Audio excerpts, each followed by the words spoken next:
Welcome to Detour 2020, produced by You Define Wellness. I'm Denise O'Malley and the founder of our company. You know, life has given us a detour, right? So what we have done is we put together an a free online video webinar series to deliver information to help you cope with the unprecedented time we live in with COVID-19. Topics will range from supporting your immune system, relationships, stress, and more. Our guest speaker today is Asher with Posturally LLC, and we're going to talk about your home office. So please help me welcome Ann. Ann, thank you for doing this with me today. Well, thanks for having me, Denise. Yeah. You know, we live in an interesting time where so many people are now working from home, but so many have been working from home, including me. So I'm really interested in this conversation, but I'm jumping ahead of myself. Why don't you tell everyone what it is that you do? Well, I actually have two threads that are related. So I've spent many decades helping people learn how to move their body with ease, which for a lot of people will translate to, oh, I don't need that surgery anymore, or, oh, the pain I've had every single day for 20 years that was just really getting me down is gone, things like that. And then more recently, in the last few years, I got certified as an ergonomic evaluator for offices. And I do workstation evals. It's just, kind of a different angle, dimension to the same idea around good body alignment and balanced body alignment during movement as a way of releasing pain. So now should be a really interesting time for your business with, as I said, so many people working from home, and you're bringing in those two aspects to give a level of service that I haven't seen before. So I'm really excited about what you're doing. So where would you like to start off with helping people with a home office? Do you want to talk about a setup, give a couple of tips maybe as to things that they should be doing? Sure. Probably I'll just start talking and then we'll figure out what's valuable. I usually do it that way. So one thing I can caution everybody, whether they work in an office or they have a home office that's well set up, or they just, pile some things on an ironing board and try to stand, whatever it is. Well, actually with standing, it's a little different. But if you're sitting at a computer and you do not have one of those adjustable desks, usually they're electrical or pneumatic, chances are your desk is way too high for you because I don't know if it's the ISO, there's like a standard, an engineering standard.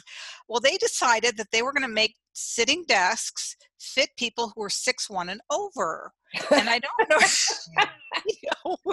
Not me. Yeah, not me, and not hardly anybody. So, there's anyway, so I don't know who made that rule, but I'm pretty sure it was a guy, and I'm pretty sure it was somebody who, I don't understand what they were thinking. But so that leaves about 95% of us out when it comes to getting the desk and the chair to fit together in a way that's good for the body alignment. Okay. And so I would start out with that, and just most of the time, not always, I'll tell somebody what you want to do is, your computer might be on your desk and you've got a key on there, maybe you use your laptop. And ideally, you would separate the keyboard, and these are not expensive at all. So you can separate the keyboard, get a separate one, and then also get a keyboard tray and put that under the desk. So there's keyboard trays that you can screw on, and that doesn't work for everybody because some people have things in their desk that, it bumps into it, or maybe they're using their cherished dining room table and they don't want to put screws in it. So they're also clamp-on keyboard trays, and I can get you any link you want if you'd like. Just let me know.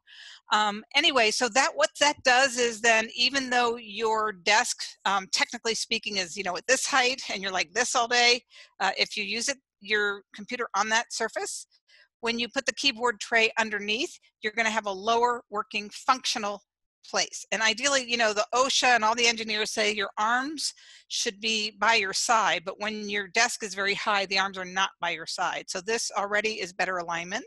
Right. And I wouldn't mind returning to this if you're interested, but I wanted to say another thing, if my little sieve brain can remember what was really important. Oh, well, another tidbit that's really useful for the desk. It's going to come back, so perhaps I should elaborate on this. So engineers and ergonomists have given us many, I'll not say many recommendations about how to work, what position, and one of them is to have the arms by the side, so that you're not stressing these muscles. And the whole key of it is just when, you hear the core workouts and Pilates and all that, the whole idea of it is for the trunk to be the support system and everything else to relax as much as possible. I don't know that OSHA saw it that way, but that's pretty much what they're telling us. So one of the things here is when the arms are by our sides, our shoulder girdle comes out wide, and there's a collarbones in front and shoulder blades in back, and they connect right here. And the arm is suspended from that. They should just dangle like wind chimes. You could think of your arms as dangling like wind chimes, and if you have good upper body posture, this will work.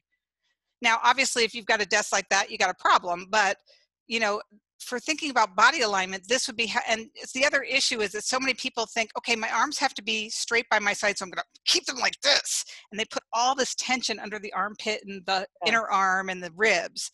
And that, is just too much noise and too much tension for the system, because tension leads to pain and fatigue. So hope that wasn't too much, but the idea that we want to keep a nice, easy, relaxed posture, and the bones are actually constructed to allow us to do that when we know how to, set up our desk and also how to do our body alignment.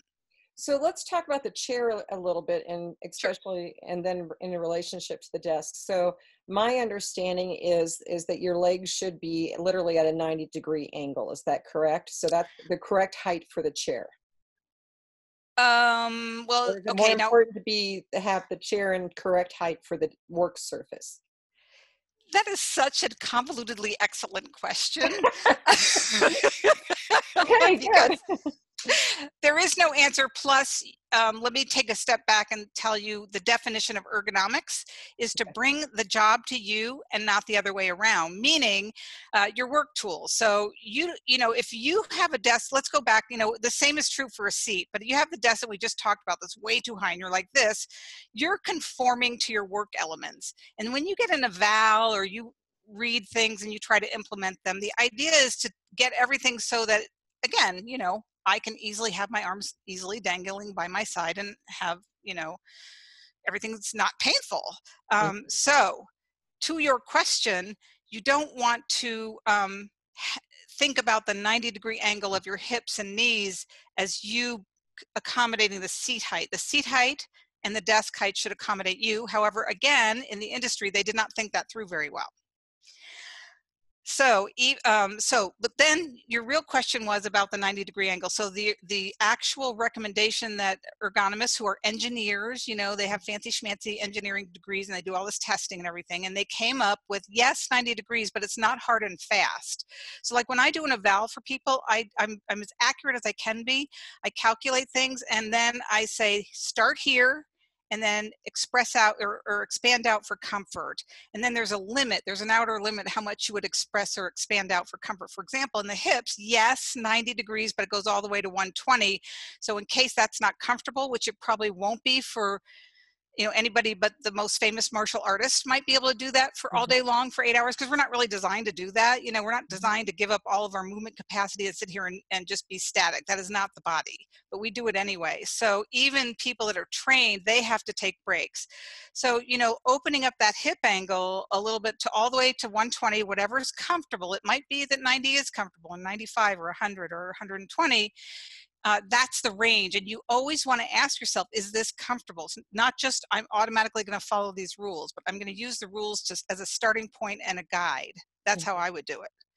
So really tuning in and listening to your body and saying, is there anything that I'm feeling that is pressure, stress, pain?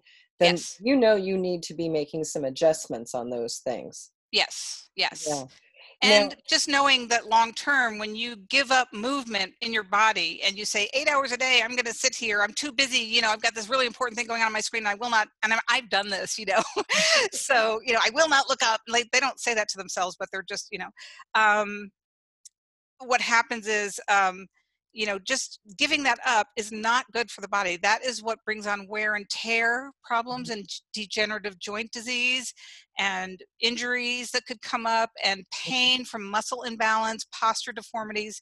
So just knowing that, I'm smart, I'm going to make sure my workstation is as good as possible and that I understand what I'm doing here at the station. That would Right. also be a reason, along with just the fact that there's pain right now. Yeah. Now, underneath my desk, I have a little footstool, a Hmm. very short footstool, Hmm. just to raise my feet up. Is that something that you recommend or not recommend, or it doesn't really matter? It's up to your chiropractor to tell you that. um, I recommend it when it's necessary. So for people who are not don't have a lot of height, and really, again, the way that the desk is so high and this chairs, they don't, I mean, this is probably not true of every chair, but they don't go up high enough to make you high enough for the desk. So yes, I would recommend a footrest because you want to have your feet flat and your toes pointed forward. This kinking of the ankles or resting your foot on a bar on the chair, these are all things that can affect up what they call a chain. So the chain of joints. So your feet bones, and there's 33 of those, or joints, the ankles, the knee, the hip. Whatever you do in the feet is going to have some influence at least on the rest of your body, and you may end up contributing to low back pain simply because your feet aren't the way they should be. And same with the knees and the hips. So yes, for footrest, if you're short, if you can't get your seat high enough to be able to be at your desk with your arms straight down and being Mhm. comfortable, then a footrest or a phone book, something like that, is a very good idea. I used to joke about, oh, well, if I get any back pain, that's okay. I'll go to my chiropractor and she'll fix me right up. uh, But, in this day and age, and somebody may be watching this video when the crisis has passed and look back and laugh at us. right.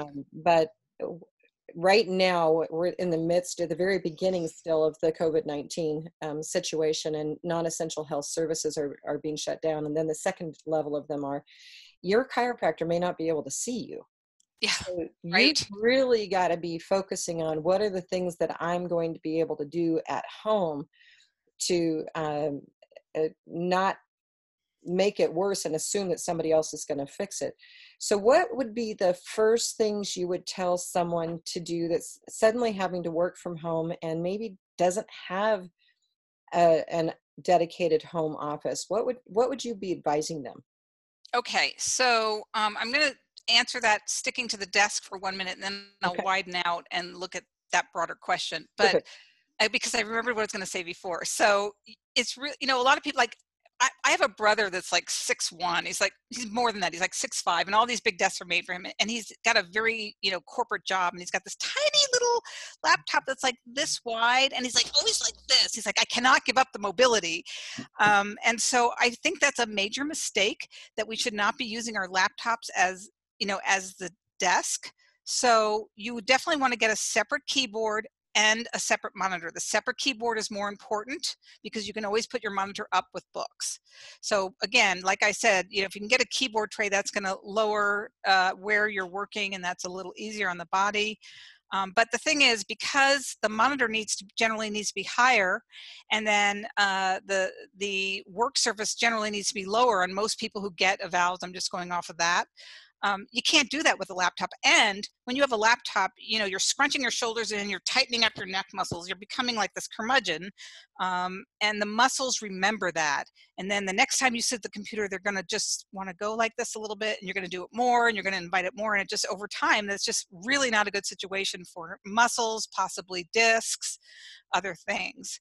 So I would for sure separate that. Now, as far as finding a space in your house, let's see, you're causing me to improvise. Let's see, Okay. because it's just, everybody's different. Some people have a home office. Other people are like, what in the world am I going to do? Yeah. And I saw an article, I think I shared it. It was really funny. It was like, here are some crazy examples people are doing. And again, one of them was an ironing board with a desk there. And I guess they were trying to use it as a standing desk. Somebody else used like cans of beer, but the main thing is you want to think about the body alignment and how can you use as little muscle tension as possible to hold yourself upright. So hold isn't even the right word for that, but balance yourself upright.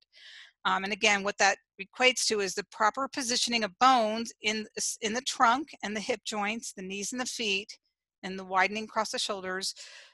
And when you're like that, both in stillness and in movement, the muscles don't work as hard and you don't get as much tension and pain and stress. I hope that's clear. I think it is clear. My fear right now are those who I've been doing a lot of Zoom calls for the last week or so, more so than normal, and I see people working on their bed. Yeah, Um, yeah, you know, yeah. and I'm feeling for them because I know how that's going to feel at some point in time. Right. I know that there have been, when my office was being remodeled, I was working on a TV tray in the living room. You do what you have to do, absolutely, but there are some things you can be doing. Now, uh, do you get into working with people about uh, stepping away from their computer, stretching every 20 minutes? Do you get into any of that with them too? Yes, I mean, that's what the background I came from was movement and exercise, and I believe in it thoroughly because, again, the body's not designed to be static all day. The body is designed to move. We have all this movement in our shoulders, our Mm-hmm. hips, and we give it up. 8 hours a day for our careers, like that is not healthy. So yes, I very much believe in movement, and I'm not really sure what research says. I think some research has come up with like once an hour you want to take 5 minutes. I actually believe 20 minutes, and I know that's a hardship for a lot of people, even myself. Like I am sometimes one of those people that sits on the couch too long with the laptop, but I move a lot, so I know what to do to correct it at least. But let's see, I forgot where I was going with that. Where were we? Sorry. That's it. Getting up and moving, not staying in one Yes, place moving. for a long period of time. Sorry about this. So I do believe in, if possible, every 20 minutes is great. And this is my reasoning. But you know how, like, when you eat a meal, the brain doesn't get the message for 20 minutes that you're full? Mhm. I believe, and this is not something I've ever seen in research, that the body is kind of like that. Physiological processes take about 20 minutes to set in and notify you of a change. And so if you can interrupt every 20 minutes so that sitting there in a slouch position, not using your muscles, not exercising your range of motion not become the norm, because every 20 minutes you're doing something to interrupt that posture. I think that's good. I think that's good for training yourself to be in good alignment throughout your life. Just an Yeah. opinion. And sometimes you don't even know that you have aches and pains until an hour and a half Yes. later when you move and then you try to stand up and it's like, Right. so prevents some I do of, that. Yeah. yeah. And, and Yeah. I only say it because, yes, I've done it. I still Right. do it. Yeah. Exactly. So Awesome. yeah, and I also do things that it wouldn't be called exercise exactly, but it's kind of like things that can you barely have to interrupt your work. You might have to think for a second, that are based on imagery and body alignment and breathing that can help release tension, especially in the neck, and help you develop good biomechanics even though you're still sitting there doing your work, so that when you do move, you're coming from the joints and not the muscles, which is so much better in general for good posture. So I do that as well. Okay. So we're getting almost to the end of our time. So let's talk about how people work with you. How do you work with people, particularly during this period of time, and understanding that there are people watching this from all over the country, if not the world. Sure. So how would they reach out to you? Well, it's really easy. You can reach out to me at Posturally. It's spelled I'm, P-O-S. I'm going to show it while you're saying Okay, it. Okay, sure. say it again. Oh, there you go. That's my website. So it's posturally.com. There's a contact form there, so you could fill that out. And just say you're interested in an eval, and then I do them online. So I have you fill out what they call a user discomfort survey, where I just get to know you a little bit by asking you questions. So it takes maybe 6 minutes to fill that thing out, max. Okay. And then we can chat through conference call, and I can calculate your measurements. I can work with you on posture, and I want to see your posture as you work. Mm-hmm. And then, yeah, and so, yes, so that's. that's what I do. Fantastic. So you can work with anyone, anywhere by phone and internet, obviously. As So I long just as we want both to, speak English. I apologize for those because I don't have other languages, unfortunately. But yeah, that makes sense. So that's good to know. So any last minute words of advice or tips? hmm. Let's see. We said get up and move. We said, separate out the laptop. Um, I guess one thing I would do periodically, you don't have to leave your desk, is what I call give your shoulder blades a good squeeze. So you just simply squeeze your two shoulder blades and back towards the spine. Use those muscles, hold for 10 seconds and gently release, and try to do that several times throughout the day, because these muscles get so overstretched. That's what causes the hunchback. That's what doesn't allow us to have our arms right down by our sides the way it's recommended. So I think that would be something I would for sure try to do during the day. Okay, awesome. Yeah. So I want to share with everyone at this point in time. Anne is part of the You Define Wellness Network. And so I want to share our website with you as well. It is you as in YOU, definewellness.com. We have put this on the very front, how we can get you help during this unsettling time. We have a number of videos. We have over 100 videos in our Healthy Living library. You can access those for free. We invite you to go over them to them. Just click that red button there. And if you need to find a provider who does phone and internet consultations, because we've got a lot of people who are still open for business, and now might be a perfect time to pursue learning things or working with one of our health and wellness professionals or healthy living professionals. So we encourage you to go over there. And then while you're on our website, if we invite you to go over to um, another page under product and services, the Healthy Living Savings Card, because the Healthy Living Savings Card will give you discounts on services, and this teaches you how to go about acquiring a Healthy Living Savings Card. We have a ton of discounts in the Healthy Living Savings Directory, and I believe, Anne, you have one in there as well. Yes. So that's another great way to work with her. So that being said, thank you everyone for watching this, and check out all the other videos that we have in our Healthy Living library and on our YouTube channel. And Anne, I really appreciate your time today and sharing Welcome. this little bit. There's so much more to know. If people have questions, they need to pick up the phone and call you, or go to your website and fill Yes. out the contact form. Happy to answer anything. Absolutely. That being said, we hope to see everyone on another All right. video very soon.